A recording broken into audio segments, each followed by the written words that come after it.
কি গো নতুন বউ, 5 দিন হলো বিয়ে হয়েছে, বরের সঙ্গে তো ভালোই সুখে আছো আমার মনে হচ্ছে। হ্যাঁ ঠাকুমা, তুমি ঠিকই বলেছো। আমি আমার বরের সাথে খুব সুখেও আছি আর অনেক আরামেও আছি। হ্যাঁ, তোকে দেখলে বোঝাই যাচ্ছে। কিন্তু ঠাকুমা, এই 5 দিন ধরে তোমার নাতি আমাকে একটা রাতও ঘুমাতে দেয়নি।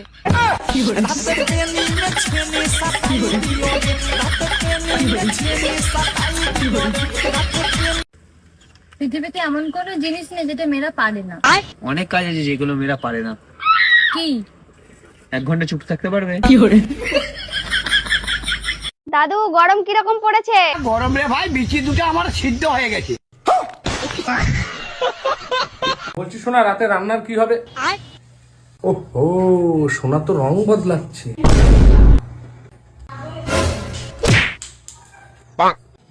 দাঁড়া।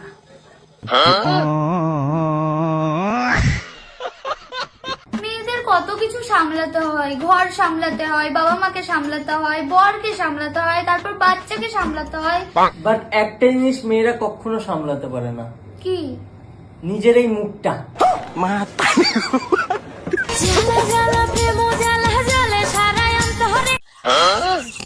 যে মেয়ে যতই শিক্ষিত হোক, সুন্দরী হোক, এ চাকরি সে পাবেই বিনা ফর্ম ফিল আপে। আচ্ছা বলো তো, মেয়েদের তৈরি সব থেকে বড় যন্ত্রের নাম কি? ষড়যন্ত্র।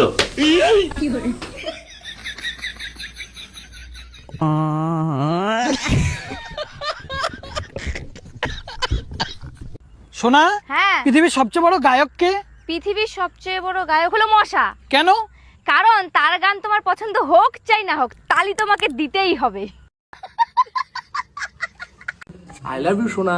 আই লাভ ইউ তো অনেকবার বললে, এবার একটু নতুন কিছু বলো। টুম টাড়াও টিডিন টিন টিডিন টিন টাড়াও। টুডুম টেড়েও। আজকে আমার বেবিটার জন্মদিন, বলো কি নেবে? আমি যা চাইবো তুমি তা দিতে পারবে না। আরে বলো না কি নেবে। না না থাক, আরে বলো না। 2 মিনিটের বেশি টিকে থাকতে পারবে?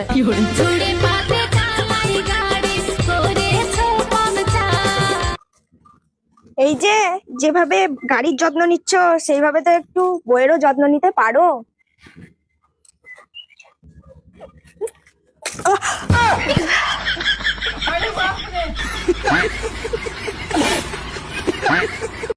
ছেলেদের ছোট থেকে বড় অবধি একটাই বায়না থাকে, দুধু খাবো। বালে শ্বশুর বাড়িতে আর যাবোই না, শাশুড়ি আর ননদ মিলে জ্বালিয়ে খেলে। এখন 1-2 বছর বাপের বাড়িতে থাকবো, বাপের বাড়ি থাকার মজাটাই আলাদা। আরে মা, কোথায় গেলে? আরে মা, তুমি এখানে বসে আছো? আরে মা, কি ব্যাপার, তুই হঠাৎ শ্বশুর বাড়িতে কিছু না জানিয়ে চলে এলি? আরে মা, আর বলো না। এই নাও মা চা। হ্যাঁ দাও। আরে মা, তুই থামলি কেন? তুই বল কেন চলে এলি? আর মা বলো না, আমার শ্বশুর বাড়িতে আমার শাশুড়ি আর আমার ননদ মিলে আমার জ্বালিয়ে মারলো। হ্যাঁ, সে কি বলছিস? হ্যাঁ, তবে নয়তো কি, সারাদিন শুধু ট্যা ট্যা ট্যা ট্যা করতেই থাকে। এ কি বলছো গো দিদি? হ্যাঁ গো বৌদি, ঠিকই বলছি। আরে দিদি, শুধু তুমি নয়, শাশুড়ি আর ননদের জ্বালায় সবাই জ্বলছে। হ্যাঁ, তুমি ঠিকই বলেছো। কবে যে আমার ননদটার বিয়েটা হবে, তাহলে আমি একটু শান্তিতে থাকতে পারবো। আরে দিদি, বিয়ে হয়েও কি শান্তি আছে? সেই দেখবে কদিন পরে পরে বাপের বাড়ি চলে আসবে মাথা খেতে। এই এসব ছাড়তে হবে, তুই কদিন থাকবি তাই বল। আরে মা, আমি যে প্ল্যান নিয়ে আসছি, এখন 1-2 বছর থেকে যাবো। হ্যাঁ, এ কি বলছিস? হ্যাঁ মা, ঠিকই বলছি। আরে দিদি, তুমি যদি 1-2 বছর এখানে থেকে যাও, তোমার স্বামী শ্বশুর শাশুড়ি কোনো অসুবিধা হবে না? আরে আমি তো ওটাই চাই, ওদের অসুবিধাটা হোক, তবেই তো আমার কদরটা বুঝবে। ও আচ্ছা আচ্ছা। আরে আমি ওটা বোঝানোর জন্যই তো ব্যাগপত্র গুছিয়ে নিয়ে বাপের বাড়ি চলে এসেছি। আরে ওরা খুব বার বেড়েছে, সবসময় টাটা টাটা করতেই থাকে। যখন 1-2 বছর যাবো না, একা একা সব করে খেতে হবে, তখন বুঝতে পারবে আমার কদর। ও, তবে এইভাবে ব্যাগপত্র গুছিয়ে নিয়ে শ্বশুর বাড়িতে চলে গেলে তবে ওরা কদর বুঝবে।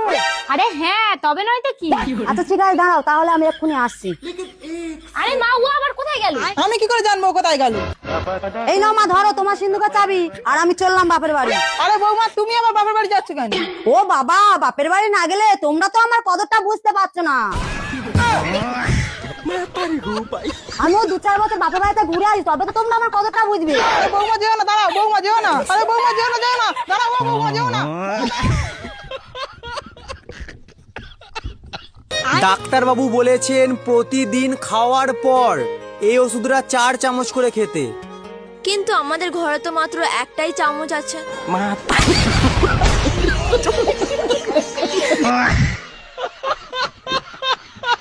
এই বলছি কি, কালকে তো তোমার জন্মদিন, তাহলে তুমি আমার থেকে কি গিফট নেবে বলো তো? কি গিফট নেব বলো তো?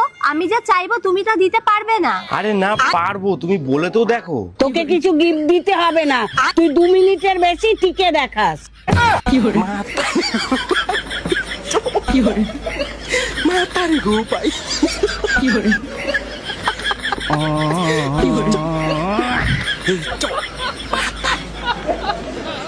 বিয়ের আগে তো বলতে তুমি আমার পাগলের মতো ভালোবাসো, তো কোথায় গেল সেই ভালোবাসা?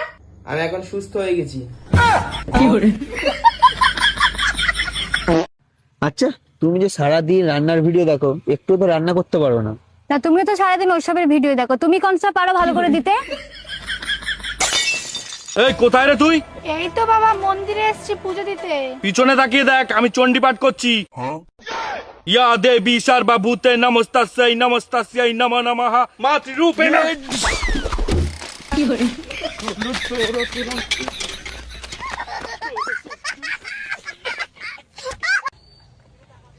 বল কেন গেছিলি?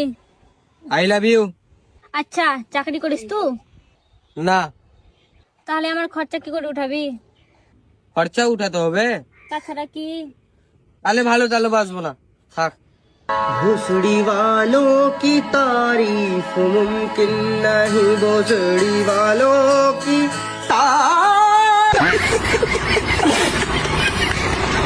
আচ্ছা দাদা, আপনি কি আপনার বউকে ভয় পান? না, না বলতে বললো।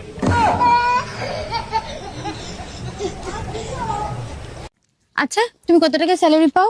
এই 20,000 টাকা, আর ওপর দিয়ে 15-16,000 টাকা হয়ে যায়। আর তুমি কত টাকা ইনকাম করো? আমার তো 15,000 টাকা স্যালারি, আর নিচ থেকে 50,000 টাকা হয়ে যায়। ও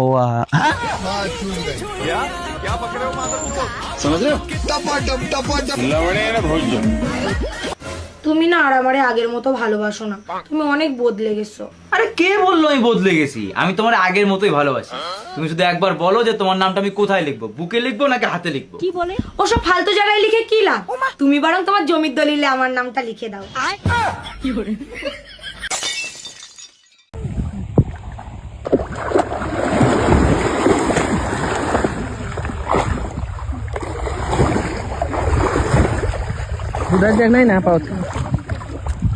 শোনো না, বলছি বাড়িতে না কেউ নেই। এ মা, কাকু কাকিমা কেউ নেই বাড়িতে? রাতে বেলায় তখন ঘুমাবি, ভালো করে দরজা জানলা বন্ধ করে ঘুমাবি। সে তো করবই, যদি একা কিছু হয়ে যায় তখন? সুজা একসাথে কল করবি আর করে চিল্লাবি, আর লোকজন জড়ো করে নিবি আশেপাশে। বিরিয়ানি আর স্যালাডের মধ্যে তুই স্যালাডটা প্রেফার করিস তাই না? হ্যাঁ মানে কিছু না। কি সমস্যা আপনাদের? ম্যাডাম, আমার হাজবেন্ড 2 দিন যাবত কিছু খাচ্ছে না, কিছু ওষুধ লিখে দিন। আপনাদেরকে আমি কিছু ওষুধ লিখে দিচ্ছি, আপনার স্বামীকে ওষুধগুলো খাওয়াবেন আর রাত্রেবেলা দুধ খাওয়াবেন। ম্যাডাম, আমি তোকে প্রতিদিন রাত্রে দুধ খেতে দেই, কিন্তু ও তো খায় না, শুধু টেপে।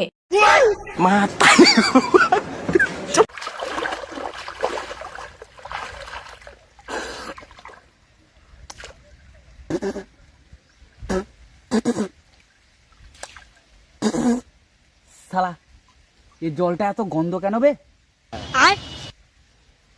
বাইগা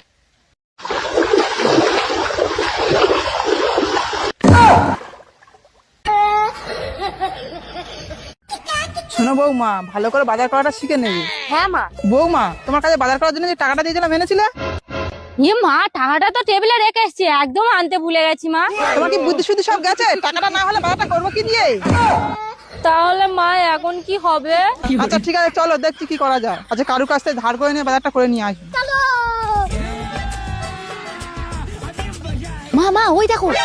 আরে এটা সেই ভাস্কর না? হ্যাঁ মা, ভাস্কর দা তো, কিন্তু এখানে কি করছে? কিছু মনে হয় হারিয়ে গেছে, ওই জন্য মনে হয় খুঁজছে। চলো গিয়ে দেখি। ভাস্কর দা এখানে কি খুঁজছো? আর বলো না, আমার সোনার আংটিটা আনছিলাম, এখানে পড়ে গেছে, আর খুঁজে পাচ্ছি না। মা সোনার আংটি?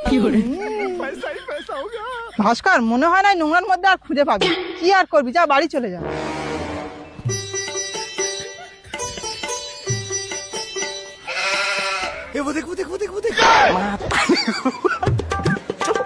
মা আর কতক্ষণ খুঁজবে? আরে সোনার আংটি এত সহজে কেউ ছেড়ে চলে যায়?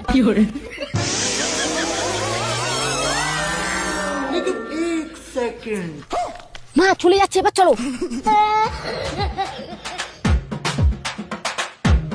বৌমা তুমি ওই দিকটা খোঁজো, আমি এই দিকটা খুঁজি।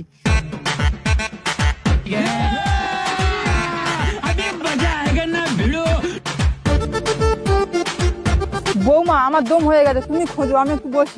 আচ্ছা মা ঠিক আছে। মা এবার তুমি একটু খোঁজো, আমি একটু বসি। A few moments later. মা সন্ধে হয়ে গেল, মনে হয় না আর খুঁজে পাওয়া যাবে, চলো বাড়ি চলো। হ্যাঁ বৌমা চলো। মা পেয়েছি, কিন্তু ভাস্কর দা যে বললো সোনার আংটি, এটা তো সোনার আংটি না। আমাদের সঙ্গে ইয়ার কি, চলো তো বাড়িতে। ভাস্কর, এ ভাস্কর, ভাস্কর। কি হলো মাসিমা? তোমার বর আমাদেরকে মিথ্যা কথা বলেছে। কে এসছে গো সোনা? এই তো মাসিমা এসে কি মিথ্যে কথা বলেছে মাসিমা? আসলে আমরা এই আংটিটা পেয়েছি, তাই তোমাদেরকে দিতে এলাম। ধন্যবাদ। ঠিক আছে, ধন্যবাদ লাগবে না, শুধু বরকে বলো অন্য নামে ডাকতে, সোনা নামটা ঠিক ভালো লাগে না। আমি কখনো ভাবিনি যে তুমি আমাকে ভেবে ধোকা দেবে। আমি আবার কি খারাপ কাজ করলাম? তুমি একটা মেয়ের সাথে সারা রাত কাটিয়ে এসে আমাকে জিজ্ঞাসা করছো কি খারাপ কাজ করেছি। এই সব কিছু আমি তোমার জন্যই করেছি। এসব কি বলছো তুমি? তুমি তো কদিন আগে একটা স্বপ্ন দেখেছিলে যে আমি অন্য একটা মেয়ের সাথে রাত কাটিয়েছি। তোমার স্বপ্ন পূরণ করার জন্য আমি সবকিছু করতে পারি। হ্যালো বন্ধুরা, ভিডিও ভালো লাগলে চ্যানেলকে সাবস্ক্রাইব করে দিবেন।